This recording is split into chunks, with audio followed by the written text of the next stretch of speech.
Hello everyone, in this video I'm going to show you how to download and install TikTok app on iPhone. So if you want to install TikTok app on your phone, here is an to get it done. First you have to do is open up your Apple Store, then use the search bar and search for TikTok.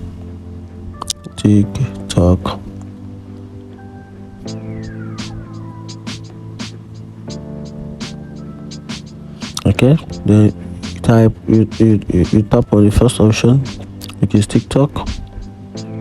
And from here you are going to get, if you don't have the app on your phone, just tap on get, which is here around here. Tap on get, then you can install it to your phone.